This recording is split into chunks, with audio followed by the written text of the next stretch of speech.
François Asselin est donc patron d'une PME qui fait de la menuiserie notamment, de très haute qualité. Il me l'a avoué tout à l'heure. L'Hermione, vous vous souvenez de ce bateau qui a été entièrement reconstruit sur le modèle d'époque? Eh bien, c'est son entreprise qui fabrique ça. Et aujourd'hui, il dirige la CGPME, la Confédération des petites et moyennes entreprises. La CPME. La CPME. Maintenant, on dit la CPME. Vous voyez, je commence à vieillir. Hein. J'ai viré le G. Ouais. À être dépassé. 97%, vous disiez, du tissu économique et social, de la réalité économique et sociale du pays et des emplois. Et vous en êtes le président de cette confédération. Merci encore de votre présence ici ce soir, qui est plus que symbolique, évidemment. Michel Chassan, vous êtes médecin. On vous a connu, pour ceux qui s'en souviennent, comme le porte-parole, celui qui gueulait souvent dans les médias pour défendre les médecins généralistes. Vous avez été le patron d'un de leurs syndicats, le syndicat majoritaire. Vous avez créé la fédération avec l'UPA. Vous avez participé à l'élargissement de cette union, de ce syndicat professionnel. Et aujourd'hui, vous êtes le président de la commission temporaire Gilets jaunes au CESE. Le CESE, on ne le sait pas toujours, mais c'est la 3e chambre. C'est le Conseil économique, social et environnemental, hein, qui siège avenue de Iéna. Vous êtes désignés, vous n'êtes pas élus, mais vous êtes tous des représentants issus du monde salarié, de la sociologie, des entreprises et en effet du monde libéral comme vous. Et vous avez, alors suivi de très près, on va y revenir dans un instant, au CESE, là encore, comme le lait sur le feu, cette crise des Gilets jaunes. Parce que quelque part, vous vous êtes dit, mais ça nous interpelle. Mais j'y reviens dans un instant. François Asselin, d'abord, comment c'est vécu par un univers de patrons et de salariés dans le monde de la PME que vous êtes, qui est à la fois très sensible à la réalité opérationnelle quotidienne des choses. Ce n'est pas des grands technocrates. Hein. Et puis en même temps, ça ne veut pas dire que ce n'est pas des gens des gens bien ou des gens cultivés, ce n'est pas ça que je dis, mais ce sont des gens qui ont là encore les pieds sur terre, qui font vivre l'essentiel de notre économie tous les jours, donc qui pourraient être proches du mouvement et qui en même temps ont été gênés par le mouvement aujourd'hui. Comment vous vivez ce mouvement des Gilets jaunes ? Alors tout d'abord, effectivement, comme vous le soulignez, au départ de ce mouvement, il y avait beaucoup d'entre nous qui étaient aussi habillés en jaune. Et puis très rapidement, ils sont rentrés dans leur entreprise ou leur commerce parce que ce que ne supporte pas le chef d'entreprise, c'est l'atteinte au symbole de la République. Nous sommes des gens qui aimons l'ordre. Et puis, deuxièmement, l'atteinte au droit de propriété. Lorsque vous avez un magasin saccagé, vandalisé, brûlé, eh bien parfois c'est l'espoir d'une retraite qui s'envole parce que c'est souvent le fruit, lorsque le commerçant prend sa retraite, la vente des murs peut permettre d'améliorer le quotidien lorsqu'il a fini son activité professionnelle. On a, dès la fin du mois de décembre, à la CPME, lancé une action très intéressante. On a fait un kit d'animation pour que toutes les CPME territoriales de département eh bien, participent à un grand débat interne. Et on a fait une synthèse, c'était le 30 janvier dernier, où on a réuni tous les présidents de département. Et je vais essayer d'être très synthétique. Il y a eu 2 grands chapitres. D'abord, les chefs d'entreprise se sont dit, ça fait 20 ans, 25 ans, 30 ans que je suis chef d'entreprise, j'ai vu mon environnement se complexifier d'une façon incroyable. Et puis ça s'accélère. Alors quand ça touche mon métier, ma profession, c'est compliqué, c'est dur, mais je l'accepte. C'est lorsqu'on est agriculteur qu'il faut changer de méthode de production, c'est dur, mais effectivement, si c'est pour demain un meilleur avenir, et qu'on puisse encore pérenniser l'activité, l'exploitation ou l'entreprise, eh bien, on l'accepte, mais c'est compliqué. Mais ce que je n'accepte pas, c'est de voir mon environnement réglementaire, administratif, s'être extrêmement complexifié. Et finalement, j'ai vraiment ce sentiment, et moi c'est le fruit de mon engagement syndical, d'être un risque rien, emmerdé par des risques tout. Et j'en ai marre. Et j'en ai marre. Et donc, ça pose des questions très concrètes. C'est-à-dire que ce qu'ils ont besoin, c'est de ne pas avoir une administration qui vienne les contrôler pour les sanctionner, mais une administration qui comprenne leur vie pour les accompagner. Nous ne sommes pas parfaits, nous le savons, mais on nous demande de l'être, alors qu'en même temps, il faut prendre des risques. Et si jamais on dépasse la ligne jaune, le risque est mortel pour celui qui est en capacité de prendre ce risque. Excusez-moi, mais vous parlez comme un gilet jaune. Ce que je veux vous dire, c'est que est-ce que vous n'avez pas été doublé par votre base et si, pour les raisons que vous avez dites, c'est-à-dire le goût de l'ordre, la volonté de l'efficacité, le respect du travail, pour autant, on est rentré dans l'ordre, certains sont de cœur avec les gilets jaunes, parce qu'ils trouvent que les syndicats, ça ne produit pas assez de résultats et vous n'obtenez pas de réponse à ce que vous venez d'exiger. Est-ce que vous n'avez pas été doublé par votre base ? Nous ne sommes pas doublés par notre base parce que ce n'est pas tout à fait la même. Parce que nous, chefs d'entreprise, nous sommes ancrés dans le principe de réalité. On sait très bien que si on veut, entre guillemets, demain avoir moins de dépenses publiques, il faut accepter des économies. Il faut peut-être accepter moins de couverture sociale. On est prêt à l'entendre. Mais ce qu'on attend en face, et ça j'ai bien entendu le philosophe, c'est de la décision. Parce que l'autre volet de cette synthèse des chefs d'entreprise, c'est de se dire, écoutez, moi quand j'arrête mon bilan, j'ai mon expert comptable, j'ai mon commissaire aux comptes, il me fait une remarque, j'aime mieux vous dire que l'année après, si j'en tiens pas compte, la sanction elle est immédiate. Comment se fait-il que depuis plus de 40 ans dans notre pays au niveau collectif, il y a une Cour des comptes où tous les ans émet des avis où on n'en tienne jamais compte. Et on se retrouve au bout de 40 ans avec l'endettement que vous connaissez et finalement avec l'impossibilité de remettre du charbon dans la machine. Pourquoi moi, au niveau du terrain, ce que j'arrive à m'imposer, on n'arrive pas à le faire au niveau collectif depuis plus de 40 ans? Il faut décider. Alors, la question qui vous est posée à tous les trois, c'est quand même maintenant comment les corps intermédiaires peuvent se renouveler en quelque sorte pour apparaître aux yeux du peuple. Globalement, le peuple, on l'a bien vu, 40 000 personnes, 67 millions d'habitants, il vous suit plutôt. Oui. Hein. Comment aujourd'hui vous devez réagir? Alors, je pense qu'il faut que nous balayions devant notre porte. Comment se fait-il que le patron de PME que je suis soit dans le capital sympathie des Français en haut de l'affiche et que le syndicaliste que je suis le même, je suis toujours patron de ma boîte, j'y suis tous les vendredis, tous les lundis matins, eh bien, est honni par l'opinion publique. Il y a quand même un sujet autour des corps intermédiaires. Donc votre problème d'image? Tout à fait. Mais l'image, on la conquiert par des actes. Et regardons les choses. Est-ce que vous croyez que s'il n'y avait pas eu la méthode des ordonnances Macron, on aurait réussi à discuter entre partenaires sociaux pour sécuriser la rupture du contrat de travail? On en discuterait toujours, on n'aurait jamais pu décider. Il faut refonder le contrat social au niveau du paritarisme. C'est quoi? C'est repositionner tous les corps intermédiaires, tous les partenaires sociaux, suivant le principe de responsabilité, d'indépendance et de transparence. Imaginez que demain, tous les régimes que nous avons en gestion avec les partenaires sociaux, d'une façon paritaire, on s'impose une règle d'or. Interdiction de présenter un budget déficitaire, obligation de rembourser une dette, reste à négocier la durée si jamais il y a une dette. Faisons en sorte de se poser des règles d'or, et là j'aime mieux vous dire qu'on donnerait un signal à tous les Français que nous sommes responsables. Parce que la grande difficulté de tout ça, c'est que lorsqu'on négocie, par exemple autour de l'assurance chômage, l'UNEDIC, et qu'on se fout sur la figure et qu'on ne se met pas d'accord, à l'arrivée, qu'est-ce qui se passe? Eh bien, il y a toujours, comme on dit, excusez-moi de ma trivialité, mais il y a un con qui paye. C'est l'État, c'est tous les Français, c'est nos impôts. Et on se réveille des années plus tard avec 34 milliards d'euros de dettes, hein, et on ne trouve pas de décision. Eh bien, nous sommes irresponsables. Demain, eh bien, faisons en sorte de décider notre indépendance et nous refusons d'avoir la garantie de l'État.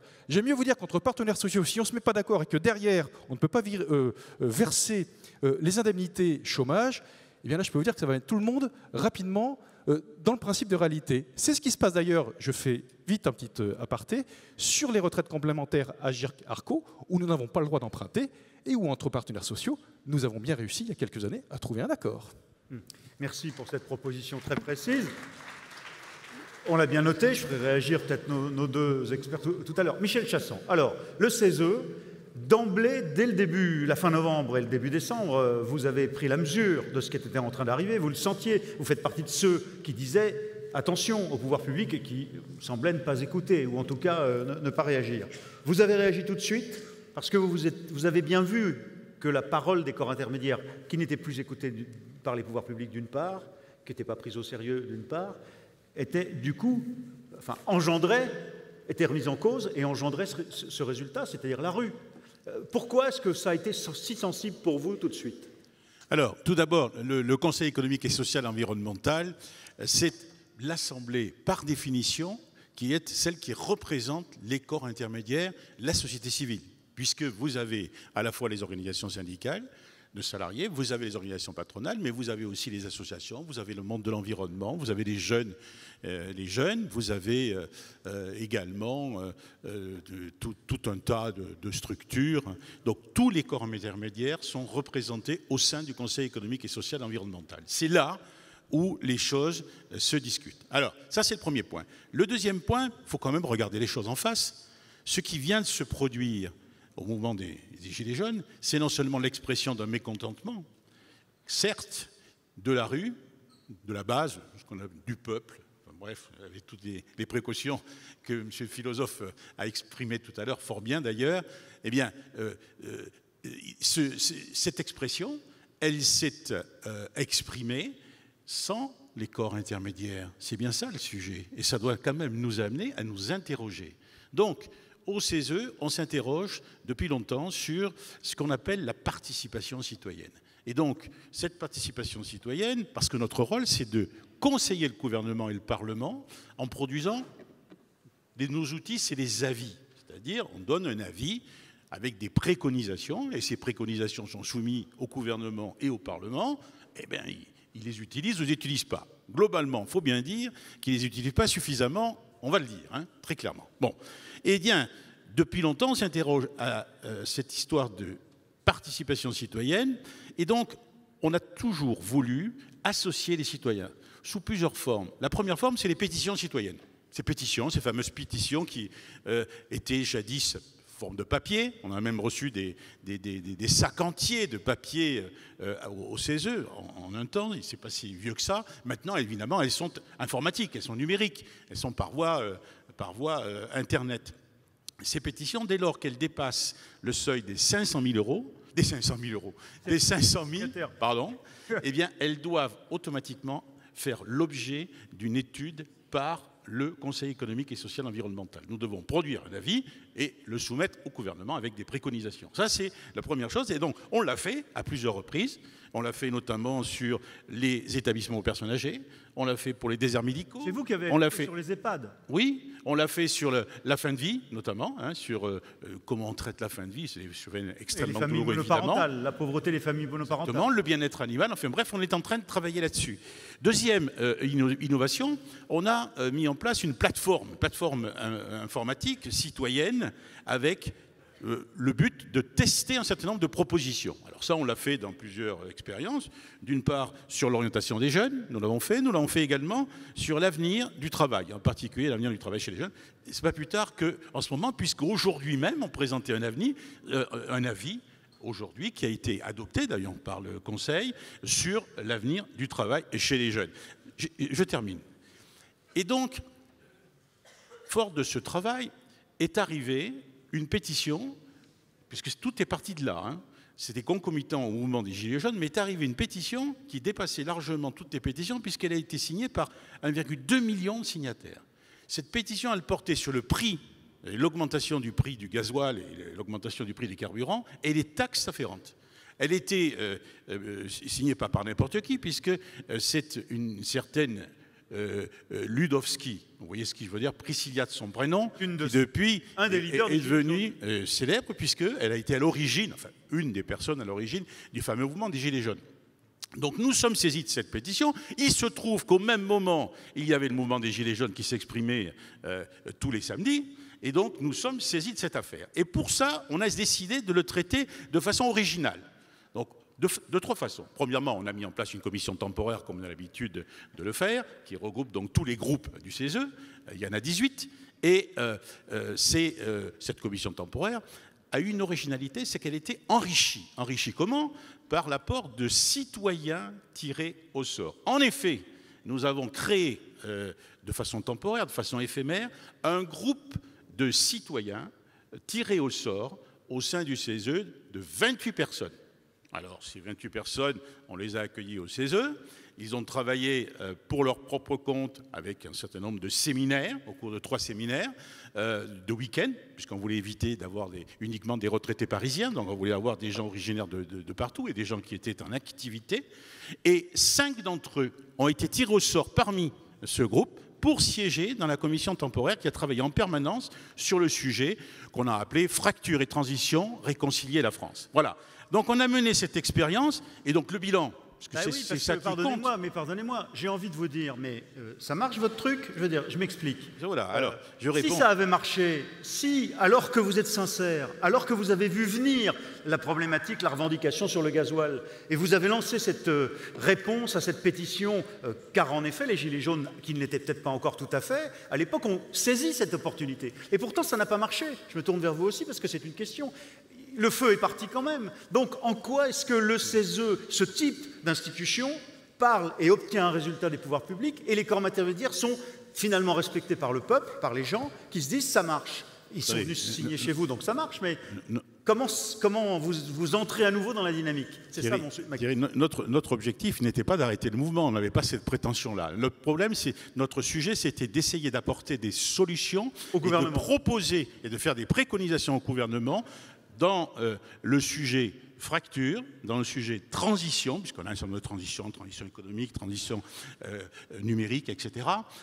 Les problèmes géographiques que chacun connaît, les problèmes de pouvoir d'achat, enfin bref. Donc on a travaillé dans cette direction-là et on a produit un certain nombre de préconisations. Attendez, on verra s'il est su ou pas, puisqu'on vient juste de les remettre le 12 mars, c'est donc extrêmement frais. Mais ce qui compte, puisque c'est l'objet de notre débat aujourd'hui, c'est quelles leçons et quel bilan, finalement, tirons-nous de cette participation citoyenne qui est quand même assez particulière. D'abord, il y a eu deux productions. Une production qui a été celle du CESE, donc un avis classique avec un certain nombre de préconisations, mais qui a été co-construit avec les 5 citoyens tirés au sort auxquels j'ai fait allusion tout à l'heure. Il y a eu une deuxième production qui a été une contribution du groupe citoyen. Ils sont arrivés à produire un texte qui, d'ailleurs, par certains côtés, dans nombreux items, recoupe les propositions que nous avons nous-mêmes formulées au CESE, et donc ils ont émis eux aussi leur propre avis. Bien. Quel bilan vous tirez de ça? Quand on regarde ça, moi je faisais partie de ceux qui étaient les plus réticents, parce que moi j'ai, chacun le sait, un long passé de corps intermédiaire, puisque par définition j'ai à peu près fait tous les stades au sein de la représentation et syndicale professionnelle, mais aussi patronale, enfin bref. Et donc j'étais très sceptique, il faut bien le reconnaître, et il y a un certain nombre de conseillers économiques qui sont dans cette salle, qui l'étaient certainement avec moi par rapport à cette expérience. Eh bien, on est en train de l'évaluer. Donc on verra, il y a une évaluation scientifique qui est faite, etc. Il faut évidemment attendre toute cette évaluation scientifique. Mais premièrement, moi je trouve que le bilan est globalement positif. Pourquoi? Ça nous a permis finalement de travailler et ça nous a permis d'avoir un regard extérieur sur ce qu'on était en train de faire. Parce que quand vous êtes dans un groupe, vous avez l'habitude et vous avez vos codes de fonctionnement, vous travaillez, vous êtes des méthodes de travail, et donc vous travaillez un petit peu entre vous, on travaille un petit peu en vase clos. Et donc le principal intérêt de cette expérience, c'est finalement d'avoir confronté nos propres productions, nos propres idées avec des gens lambda qui étaient tirés au sort et donc qui représentaient qu'eux-mêmes, bien sûr, par définition, mais qui finalement étaient des citoyens ordinaires, et donc ça nous a permis d'avancer. Cependant, il y a un certain nombre de précautions. Premièrement, il faut une acculturation, on s'en est aperçu très rapidement. Ça veut dire en clair que pour parler d'un sujet, il faut savoir de quoi on parle. Et donc ça nécessite évidemment qu'on ait un certain nombre de lectures. Pas du bavardage, de la délibération. Ah oui. Donc on leur a donné du travail, ça les a surpris. On leur a donné du travail. Donc savoir quels étaient les grands équilibres économiques, les grands chiffres de notre pays, enfin bref, sur tous les sujets sur lesquels on travaillait. Deuxièmement, il a fallu qu'ils apprennent à travailler collectivement. Or, c'est vraiment pas leur essence. Ça veut dire que le gilet jaune pense que lui-même exprime, et qu'il est le seul à pouvoir exprimer sa pensée à celui qui gouverne. Et donc, par définition, il exprime pour lui. Il ne travaille pas. D'abord, il ne dit jamais « nous », il dit toujours « je » pour lui. Alors que nous, nous travaillons tous les jours. D'abord, on nous dit souvent « nous » et nous travaillons pour la collectivité. Et donc ça diverge fortement. Donc il a fallu leur apprendre cette culture. Leur apprendre cette culture. D'autre part, il faut bien reconnaître aussi que ça a été quand même le choc des cultures. Ça veut dire que et ce choc des cultures était parfois salutaire, j'en ai parlé tout à l'heure, mais parfois agaçant, dans la mesure où on avait un petit peu l'impression de tourner en rond, parce qu'il fallait expliciter un certain nombre de choses. Donc, je vous invite à regarder la production qui a été faite par le CESE et la production du groupe citoyen. Et vous verrez que finalement, ce qui a été construit est quelque chose qui tient debout, et qui est parfaitement exploitable pour peu, évidemment, que le gouvernement s'en inspire. L'enjeu, c'est de savoir si le gouvernement vous écoute. On en est loin. Et suit vos préconisations. Vous venez de et suivre nos préconisations. Mais alors, pour terminer, si vous permettez... Non, pardon. Oui. Je voudrais passer la parole à Christiane Lambert, parce qu'on a bien compris comment cette Chambre a essayé de se mobiliser, travaille. On a envie de vous dire, mais qui le sait dans le pays? Parce que malheureusement, les médias n'en parlent pas assez. Je balaie devant ma porte. Mais en effet, le sujet, c'est l'image Christiane, des corps intermédiaires, leur rôle dans la société française, leur capacité à agir. Vous, de votre point de vue, il faut analyser ça comment et quelles propositions? Bon, d'abord dire que nous avons des présentations extrêmement riches et intéressantes et c'est dommage qu'on entende plus souvent, pas plus souvent, et M. Tavoyot et Jérôme Fourquet et vous-même sur les plateaux de télévision parce qu'on a entendu beaucoup de choses beaucoup moins intéressantes ces derniers temps. Donc moi je suis très contente que vous ayez accepté de venir chez nous. Deuxième chose, M. Macron paye un peu quand même sa considération des corps intermédiaires. Quand il était candidat et qu'on lui demandait « et les corps intermédiaires ?» Sa réponse était « il faut qu'il soit à la bonne place ». Et pour lui, la bonne place est sur le côté. C'est-à-dire que pendant quand même 18 mois, il a poussé, avancé en disant « notre pays va mal, rien n'a été fait depuis 40 ans, je dois réformer ». Et il a considéré les corps intermédiaires, et on en a fait l'expérience, nous, FNSEA-JA, comme des ralentisseurs de réforme. Des conservateurs. Il considérait que s'il s'adressait à nous, on allait l'empêcher de réformer. Et chaque fois qu'on le rencontrait, on lui disait « Monsieur le Président, vous ne transformerez pas l'agriculture en marchant sur les agriculteurs. Vous ne transformerez pas l'agriculture en contournant le syndicat majoritaire. » Il se disait « Vous êtes en campagne électorale un an avant. C'est normal, vous êtes en rivalité, etc. » Et donc il a méprisé, et le mot n'est pas trop fort, et il n'y a rien de pire qu'un sentiment d'humiliation. Nous l'avons ressenti, d'autres aussi. Et le ressort d'un certain nombre d'expressions des Gilets jaunes, ça a été aussi ce sentiment de non-écoute et de non-considération. Ça, c'est un premier point.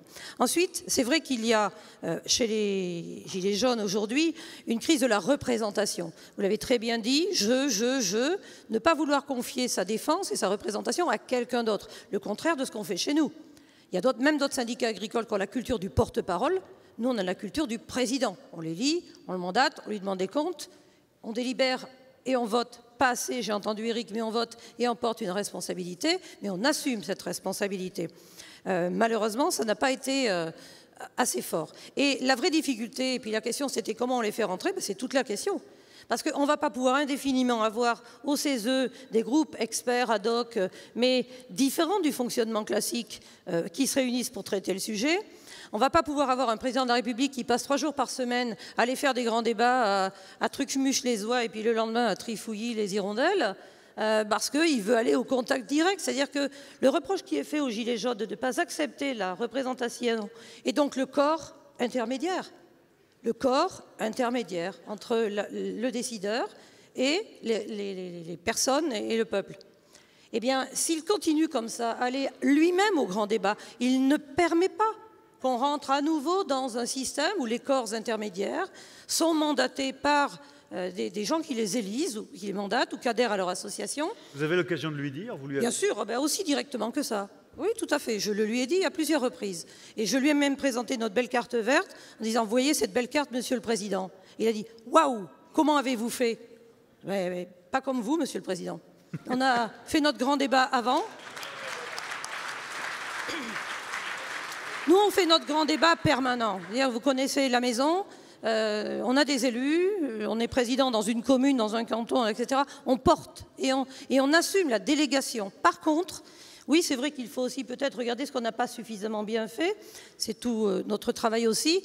Et ce à quoi on ne passe pas assez de temps, c'est le rendu compte. Allez expliquer aux agriculteurs, nos adhérents, qu'est-ce qu'on fait pour faire évoluer les dossiers. On s'en rend compte tous les jours. Alors, nos agriculteurs ont la culture de l'oral, pas la culture de l'écrit. Ils ne lisent pas suffisamment et il faut qu'on aille au contact. Dieu merci, nous avons toutes les étapes intermédiaires pour pouvoir aller au contact. Qui a fait voter les gens aux élections de chambre? Nos présidents communaux, cantonaux, les locaux. La force de la FNSEA et du CNJA, des JA, c'est la pyramide, l'assise très large. Et ne pas assez rendre compte, c'est finalement ne pas dire « voilà ce que nous avons fait », c'est-à-dire notre efficacité. Et on a une reconnaissance quand on est efficace, c'est normal. On est élu pour être efficace et pour avoir des victoires et avancer sur les dossiers. Et on a vu sur les ronds-points un certain nombre de personnes, et Laurent Berger l'a très bien caractérisé d'ailleurs. On voyait des expressions à la télé, je suis gilet jaune, finalement je vais sur les ronds-points, je découvre un vivre ensemble, je découvre des échanges, ça me manque, je ne pensais pas qu'il y avait des gens qui avaient les mêmes problèmes que moi dans mon secteur, dans ma commune. Ils ont découvert sur les ronds-points ce qu'on vit, nous, dans nos syndicats locaux, ce que vivent les salariés qui sont adhérents à la CFDT, Dixit Laurent Berger, ce que vivent vos adhérents dans vos fédérations départementales. Et en fait, la crise des Gilets jaunes, c'est peut-être un mal pour un bien, c'est-à-dire des gens découvrent que finalement, d'autres personnes qu'eux ont les mêmes problèmes, qu'on peut en parler et qu'on peut faire société en échangeant. Là où c'est compliqué, là où ils n'ont pas la culture, c'est justement d'adopter un mode de fonctionnement différent et lire des représentants pour qu'ils portent la parole et qu'ils soient les représentants. Alors, je voudrais aussi dire autre chose. Quand les ONG environnementales sont rentrées au CES et qu'on a créé le CESE, Grenelle de l'environnement, Nicolas Sarkozy, on a mis sur le même banc du CESE des gens qui sont élus, vous, moi, dans nos organisations, nous qui passons devant les urnes régulièrement, et les urnes ne sont pas toujours tendres, il faut aller expliquer, faire campagne, aller en vis-à-vis, et des gens qui s'autoproclament représentants des associations environnementales, par exemple. Quand on va au Comité national de la transition écologique, nous, les employeurs, 5 familles, 5 représentants dans la même famille, 15 ONG environnementales autoproclamées. Elles ne passent jamais devant les urnes. C'est-à-dire, il y en a qui sont fortes en nombre d'adhérents, d'autres, c'est monsieur, madame et peut-être quelques amis. Et ils ont le même temps de parole que moi, qui représente 230 000 agriculteurs. Ça aussi, c'est quelque chose qui doit interroger. Ça fait longtemps qu'on pose cette question. Parce que quand ces associations, parce qu'elles ont l'onction qui du peuple, qui de certains médias, qui d'un ministre, etc., se sentent toutes puissantes, on a un sentiment, nous, que ça ne fonctionne pas comme il faut dans notre société. Et puis, dernier point, dans ces instances, c'est la culture du consensus. Il faut trouver le consensus. Alors, c'est facile à dire, trouver le consensus. Mais très souvent, on voudrait que nous, c'est-à-dire les risques tout, nous cédions devant les risques rien. Et qu'on lime nos ambitions pour faire plaisir aux risques rien. Parce que défendre la planète, et nous défendons nos entreprises. Mais dans nos entreprises, on défend aussi la planète. Et la grande cause qu'est la planète, c'est facile d'en parler. Mon grand-père, qui était élu à la Chambre d'agriculture, disait il y a ceux qui piaillent et ceux qui travaillent. Moi, je suis dans le camp de ceux qui travaillent, comme vous tous. Eh bien, en parler, c'est une chose. Parler, parloter, papoter, bavarder, oui, mais à un moment, décider. Et en nous forçant à faire consensus, on nous oblige à prendre des décisions qui ne veulent plus rien dire. Et donc, on a des votes imbéciles et creux et encéphalogrammes plats. Ça ne marche pas. Je crois qu'il faut oser dire aussi que forcer à trouver le consensus, ça donne des choses qui ne sont d'abord pas applicables et ça ne correspond pas à ce que veulent les agriculteurs. Vous nous accusez de ne pas être assez exigeants et une espèce de vague autour dit c'est encore l'entreprise qui bloque et qui ne veut pas avancer. Mais nous, dans nos entreprises, on est le concentré de responsabilité et du volet économique, social et environnemental. On a tout dans nos entreprises, contrairement à d'autres qui n'ont que le volet environnemental et pas toujours social. Et ça, c'est une vraie différence. Alors, elle est pas mal, votre présidente. Hein. Et Christiane, si tu te présentes à la CPME, tu vas être élu. Hein. Pas de problème. Hein. Christiane se vote à la CPME. Une petite anecdote. Michel Chasson et allez-y. Toute petite anecdote. Lorsqu'il y a eu le début des Gilets jaunes, on a tout de suite lancé un communiqué de presse demandant un moratoire sur l'inflation des taxes. Il ne s'est pas passé 2 heures pour que j'ai un coup de fil de l'exécutif me disant dites donc, président, là, vous vous rendez compte de ce que vous êtes en train de faire, là, jetez l'huile sur le feu. Moi, je dis mais attendez, mais vous vous rendez compte de ce qui est en train de se passer? C'est-à-dire qu'ils ne se rendaient absolument pas compte de ce qui était en train de se passer. Je peux vous dire que le moratoire, c'était très doucereux par rapport à ce qu'ils ont lâché quelques semaines plus tard. Hein. Sur les corps intermédiaires, c'est clair, pour le président de la République, nous sommes des empêcheurs de tourner en rond. Et il y a eu un moment où là, il ne faudrait pas qu'il fasse une erreur tragique politiquement, c'est que j'ai eu la réflexion, ben, finalement, vous n'êtes pas descendu dans la rue, vous êtes resté chez vous, vous êtes resté calme. J'ai dit, n'allez pas croire que le fait de ne pas voir les corps intermédiaires manifester, que ça soit interprété comme de la faiblesse. Vous feriez une erreur tragique. Hein.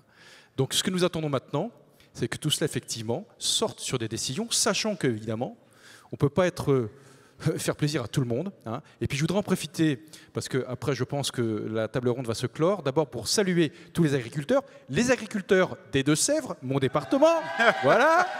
Je suis très heureux de savoir, parce que je l'ai appris tout à l'heure, que le prochain congrès, ça sera dans les Deux-Sèvres. Donc vous serez les bienvenus. tous les agriculteurs de France. Et puis sachez aussi que, bien évidemment, nous sommes la France des courageux et comme tous les patrons de TPE-PME, nous partageons, on va dire, la même destinée de vie et bien souvent, nous regardons l'activité de la FNSEA et je vous remercie de votre engagement dans votre syndicat parce que si vous avez choisi d'être là, c'est que vous voulez être des acteurs et pas des spectateurs de votre avenir. Chapeau. Bon. Moi, Alors, s'il se présente à la tête de la FNSEA, il est élu aussi. Hein. Voilà.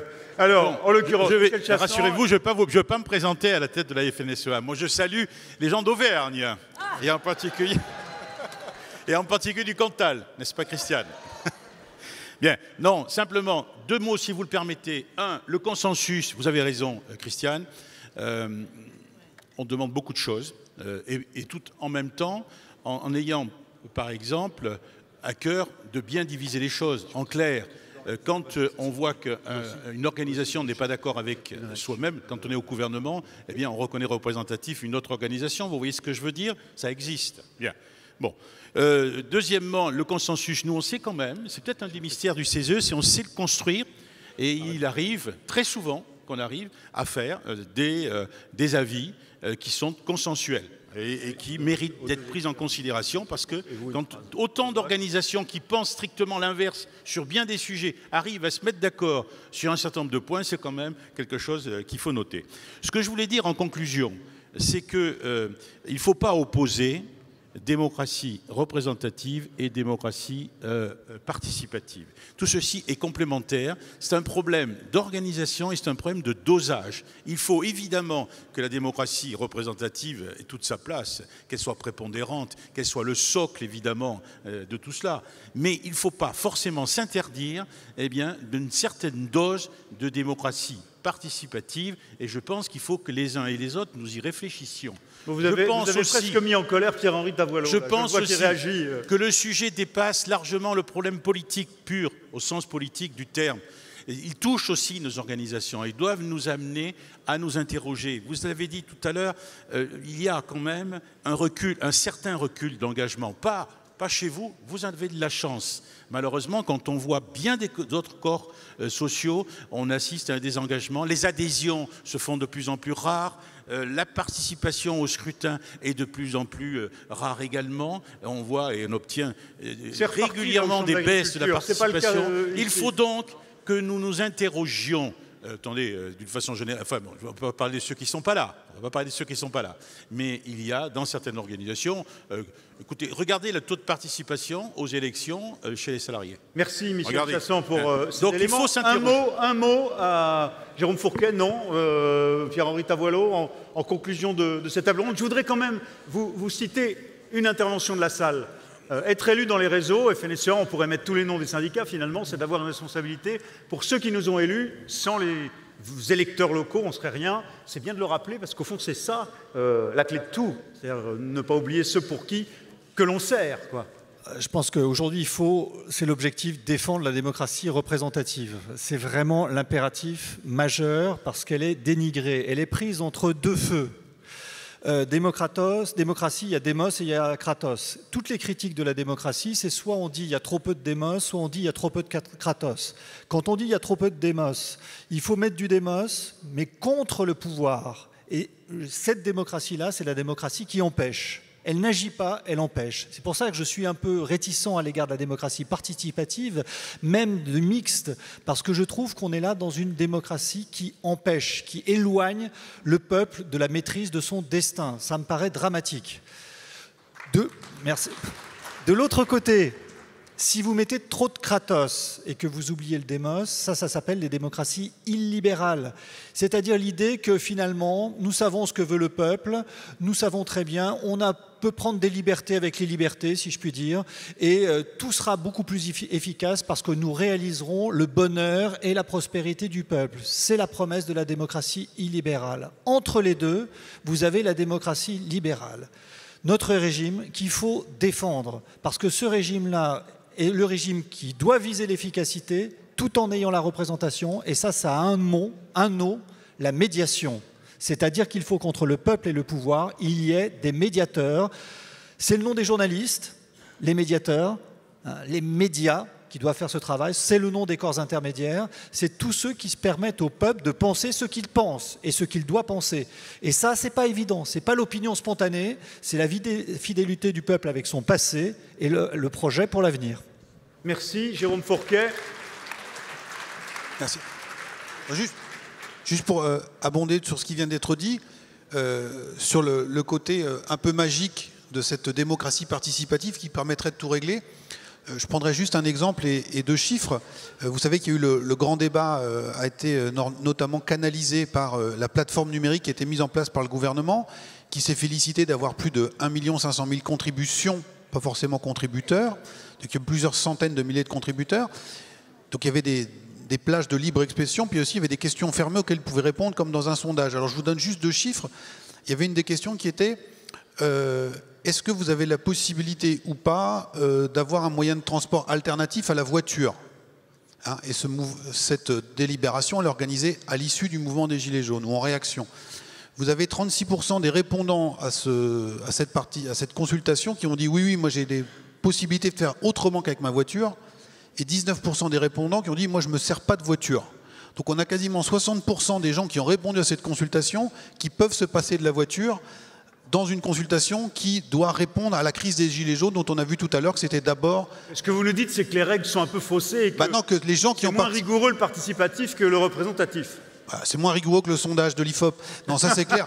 Mais non, ce que ça veut dire, c'est que c'est pas parce qu'il y a 200 000 personnes qui s'expriment qu'on va être sur quelque chose qui sera représentatif, et c'est un certain nombre, une certaine frange de la population qui s'exprime, et on se retrouve avec les mêmes difficultés qu'on avait précédemment. Vous venez de montrer en quoi c'est technique, c'est compétent, c'est professionnel, et vous venez d'apporter de l'eau au moulin de Pierre-Henri Tavoileau. Je voudrais qu'on remercie les 4 orateurs invités de la FNSEA, qui vont rejoindre la salle tous les 4. Merci encore à Michel Chassan et au président Asselin et à nos 2 orateurs. Et je repasse la main à Christiane Lambert pour la suite de votre congrès. On se retrouve demain matin. Merci à tous de votre participation.